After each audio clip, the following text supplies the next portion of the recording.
मी शिवाजी होनाजी चांदणे, राहणार सोमेश्वर घोडा सोमेश्वर ग्रामपंचायतचे सरपंच.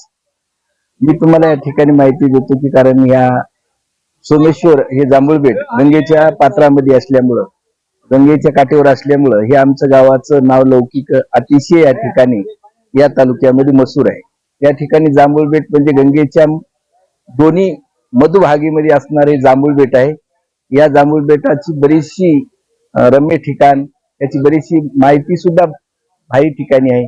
आणि आम्ही सर्व श्री गुरु मोतीराम महाराज संस्थान या सान्निध्यात राहणारी आम्ही सर्व वारकरी मंडळी आणि आम्ही आतापर्यंत आमच्या इथं बऱ्याचशा दिंड्या येतील, कोणी भावी भक्ती येतील, आम्ही त्यांचं त्या ठिकाणी सेवा भक्ती त्यांना जेवणाची. आता ही असणारी संत जनामय संस्थान गोलेगाव ही दिंडी आता ही 4थं वर्ष आमच्याकडे आली. तेव्हापासून आम्ही त्यांची सर्व जेवणाची सर्व गावकऱ्यांच्या वतीनं आणि या ठिकाणी यांची जेवणाची सोय करतो, नाश्त्याची सोय करतो.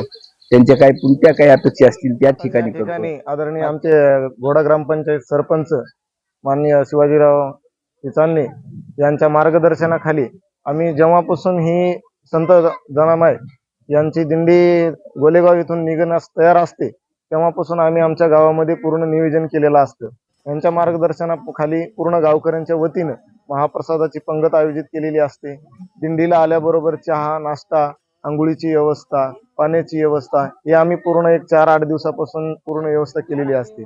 आणि या ठिकाणी आल्याबरोबर आमच्या गावातील जी काही सर्व तरुण मंडळी आहे सोमेश्वर येथील तत्पर दिवसभर दिंडी जाईपर्यंत या ठिकाणी या कार्यक्रमामध्ये सहभागी आवर्जून असते.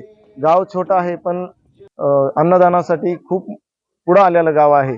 आम्ही पूर्ण या मोतीराम महाराजांच्या सानिध्यातले आहोत, त्यामुळं आम्हाला अन्नदानाची पूर्ण जाणीव आहे.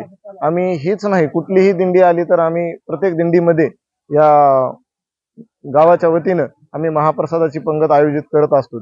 आमचं हे तीर्थक्षेत्र जांभूळबेट सोमनाथ महादेव मंदिर सोमेश्वर हे एक प्रसिद्ध ठिकाण आहे आणि या ठिकाणी आम्ही पूर्ण